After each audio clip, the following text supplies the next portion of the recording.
this. I'm with Matt Shura, my other fellow Bass Pro Shop at the Bass Pro Shops today. And we're going to talk about some of the conditions that are going on at our lakes right now. Why the fish aren't biting and why it's so hard to catch these fish. So what is your take on that, Matt? I mean, you struggling too? I'll tell you what, it's been probably the toughest winter I've ever had. You know, I love wintertime fishing. I love fishing deep. And these fish are just not schooled up, and I'm not finding them deep on my spoons like I usually do. Right. I've been to Pleasant, Bartlett, Roosevelt.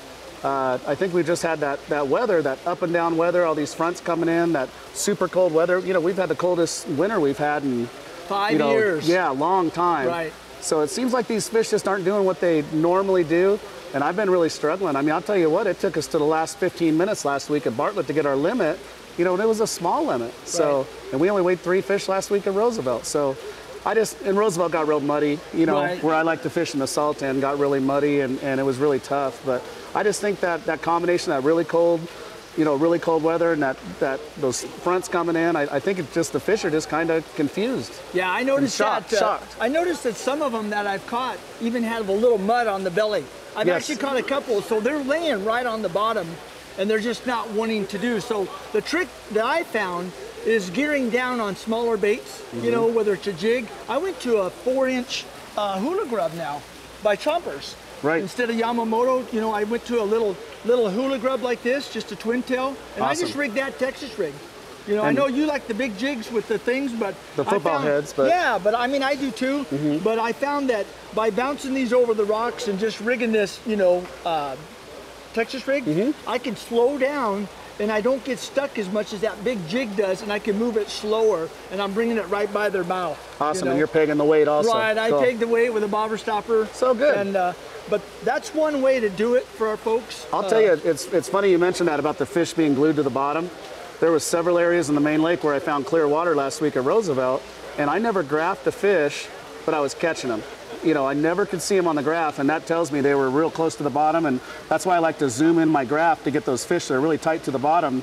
It shows up a little better, but the graph was completely blank, but we still caught some fish in those areas, so that makes sense where they're just laying on the bottom, just lethargic and not really active. If you have the down scan, and you have a unit that has down scan on there, what I've been doing is if you split the screen and you have down scan on one side and the graph on the other side, you won't see nothing on the graph part of it. Nothing. The 2D. Like you said. Yeah, the 2D. But on the down scan, there's those fish showing up on the bottom as the white fish, you know, little white bleeps on there. And so that's how the only ways that I'm catching them is fishing off the down scan side of the graph instead of the 2D side. I don't have a down scan transducer on the front of the boat, but I might need to get one. You might have to, because it does show you the fish. Yeah. You know. And I saw you out there in 40 feet of water over the weekend. We were both there, and boy, I'll tell you, it was tough with that dirty water coming into the lake. At Roosevelt this last weekend, we caught 1 fish in 5 or 6 foot of water, and then we caught one in 45 foot of water. So, you know, we were up and down, zigzagging, trying to find the fish and trying to find a pattern, and there really just isn't a pattern right now. I mean, I don't think. It's just they're kind of scattered and lethargic, and you just got to really slow down and work for them. Well, I was out at Bartlett today fishing with a guy, and what happened was, this was the worst trip I've ever had with a client or fishing at Bartlett. We only caught 2 fish. The water temperature dropped from 57 degrees this week to 51.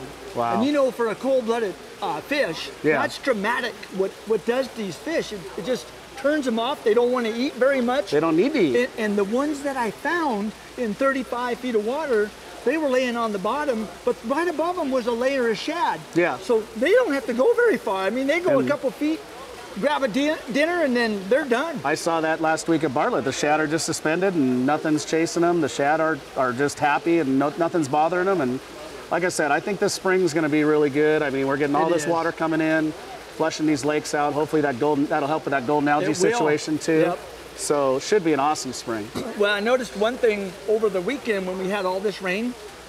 And we talked about Roosevelt being dirty on both sides. I mean, that dirt line comes way past Windy Hill into the main lake, and the tunnel comes all the way to Cholla now. So you got a little area in between.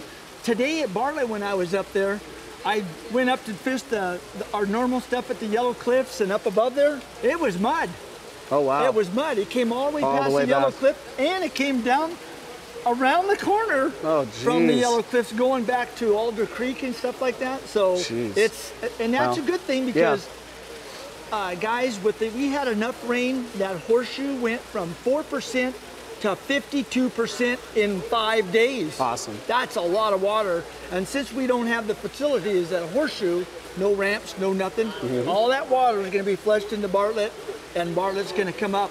It may even fill it. Who knows? Yeah, I hope so. So that's going to be a good deal. And Roosevelt's even up a few feet. It is. It came up 3 feet, 3 or 4 feet, and it came up 2 or 3%. So, but the good thing is they got 75 inches of snow up in Pine Top at the ski resort. Oh, and that'll run right into Roosevelt. White River down into the Salt River, Salt River into Roosevelt. Well, hopefully we'll be flipping this spring. Yeah. It's been a while since I've been flipping and catching them. That's going to be neat if it floods those things, you know. Yeah.